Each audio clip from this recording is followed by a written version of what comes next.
पुरुषः स परः पार्थ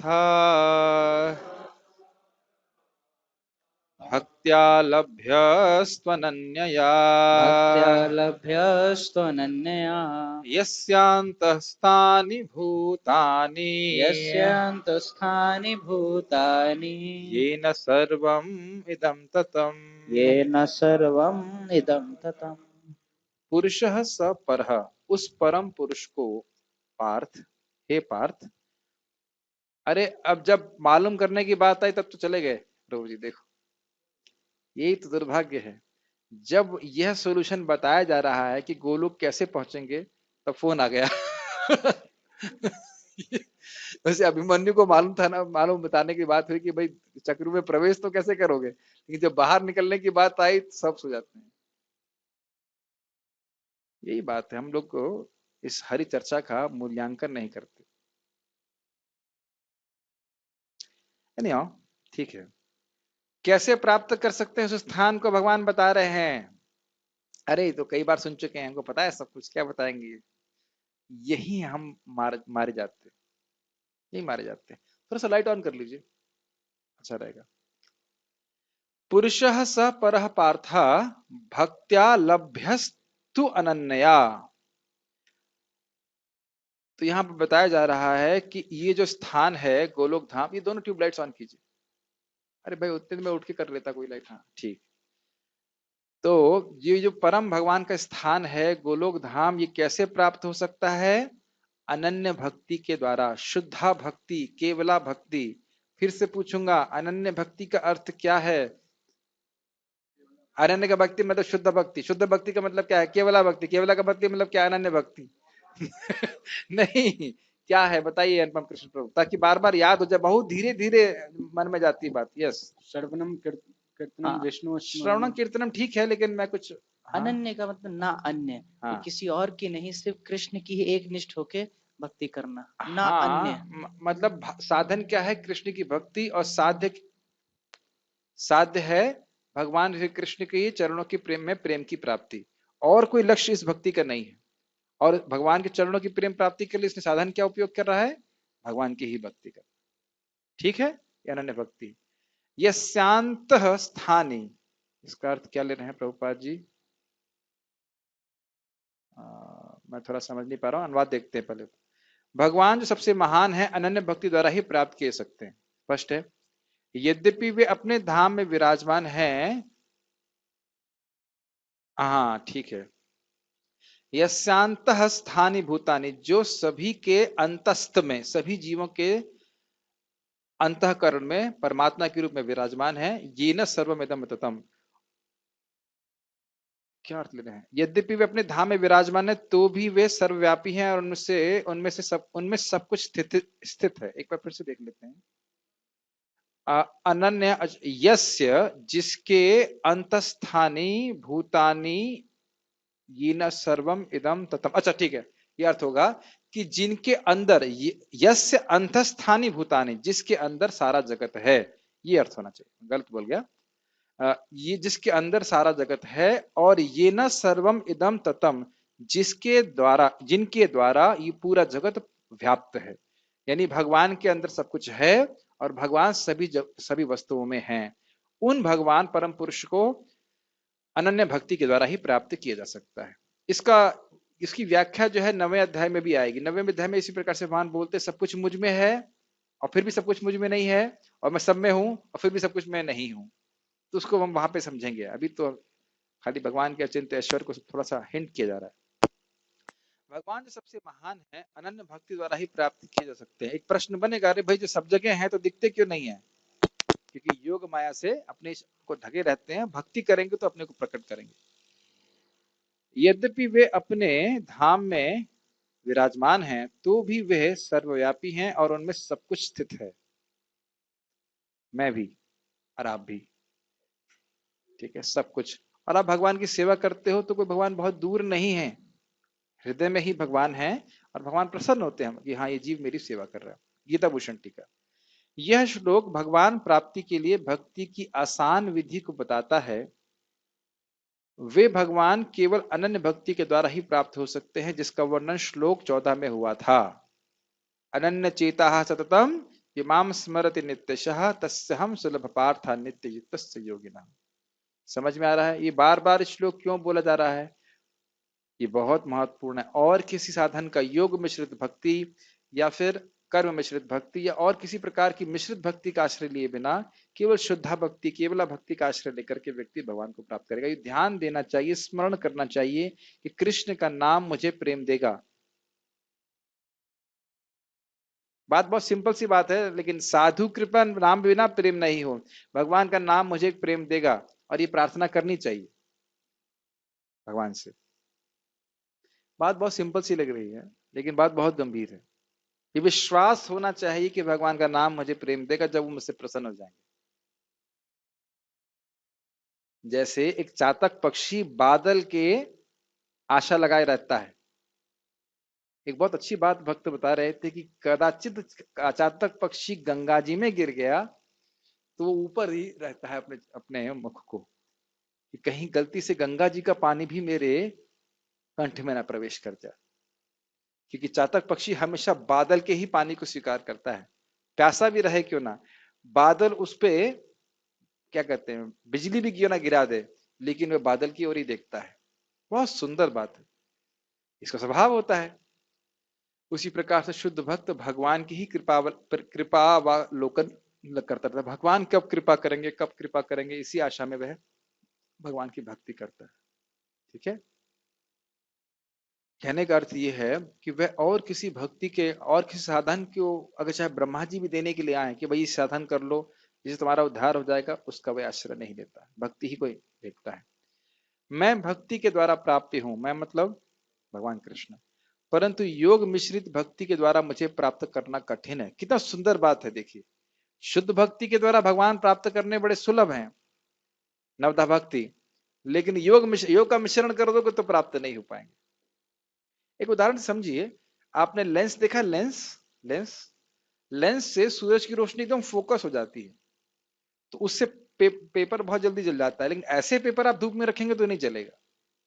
तो नवधा भक्ति के द्वारा स्पेशल शक्ति, तीव्र भक्ति, एकदम पक्की भक्ति है, इसके द्वारा भगवान प्राप्त होते हैं। और कोई साधन नहीं जो भगवान की प्राप्ति करा सके। ऐसे भगवान के गुणों को अगली पंक्ति में कहा जा रहा है, मुझ में ही सब कुछ है और मेरे द्वारा यह पूरा ब्रह्मांड व्याप्त है। ये समझ में आता है, सब कुछ भगवान की ही शक्ति है और भगवान परमात्मा के रूप में पूरे विश्व में व्याप्त है। अंडांतरस्थ परमाणु चयांतरस्थम गोविंदमादि पुरुषम तम हम भजामि। अंडांतरस्थ मतलब अंडे में स्थित, मतलब अंडे अंडे का अस्तित्व मतलब क्या हुआ? माइक में बताइए, माइक में बताइए। अंडे में स्थित का मतलब हाँ, ब्रह्मांड में वास्तव भगवान जैसे स्थित है। मैं इसीलिए पूछ रहा था अंडांतरस्थ का अर्थ क्या है? ना ना ना, अंडांतरस्थ का अर्थ है गर्भोदकशाई विष्णु के रूप में हर ब्रह्मांड में स्थित है। फिर अंडांतरस्थ परमाणु चयांतरस्थम, फिर बोल रहे हैं कि हर परमाणु में वो स्थित है, अर्थात शिरोदकशाई विष्णु के रूप में। समझ में आ रहा है? श्रुति भी भगवान का इस प्रकार से वर्णन करती है, एको वशी सर्वगः कृष्ण ईड्य एकोपि सन बहुदायो वभाति। क्या बोलती है श्रुति, सुंदर माधव प्रभु? हाँ, छिपकली को देखने लगे आप कृष्ण को छोड़ करके, ये स्थिति होती। देखी, छिपकली को देखेंगे तो छिपकली बन जाएंगे, कृष्ण को देखना है। एको वशी सर्वगः कृष्ण ईड्य, वह कृष्ण ही परम पूज्य है। पूज्य कृष्ण यद्यपि एक स्थान में रहते हैं, फिर भी वह सर्वव्यापी है। एक स्थान का अर्थ है गोलोक धाम में रहते हैं, और अपने को विस्तार करते हुए पूरे जगत पे रहते हैं। यद्यपि वे एक हैं, फिर भी वे अपने को अनेक रूपों में व्यक्त करते हैं। ये गोपाल तापानी उपनिषद का श्लोक है। ये श्लोक समझ में आ रहा है आप लोगों को? भगवान गोलोक पे रहते हैं, लेकिन हर कण में व्यापी हैं, घट घट व्यापी जिसे कहा जाता है, शिरोदकशा विष्णु के रूप में। यस, वृक्ष एव स्तब्धो दिवि तिष्ठत्य एकस्तेनेदम पूर्णम पुरुषेण सर्वम।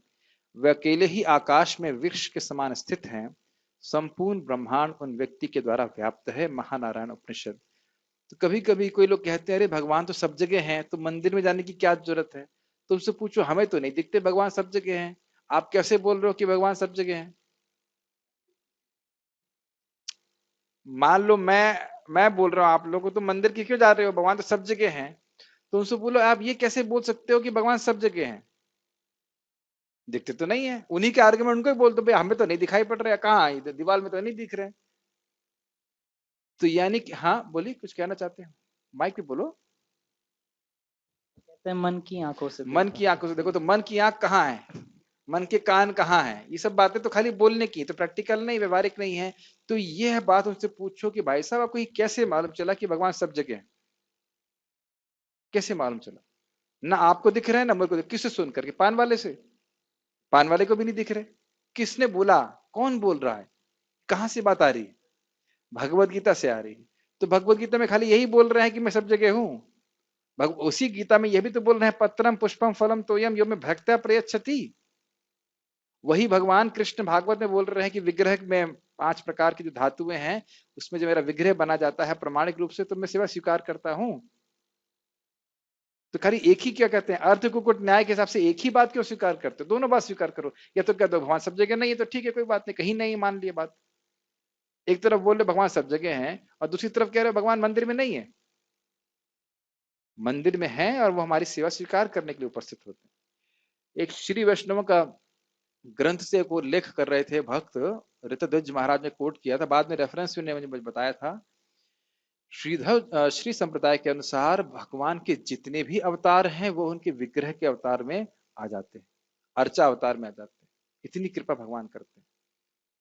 हम लोग अपने भगवान के चिन्मय स्वरूप को नहीं देख सकते हैं, इसलिए भगवान कृपा करके आते हैं। तो इस श्रद्धा से व्यक्ति को भगवान के मंदिर में जाना चाहिए। ठीक है, तात्पर्य पढ़िए।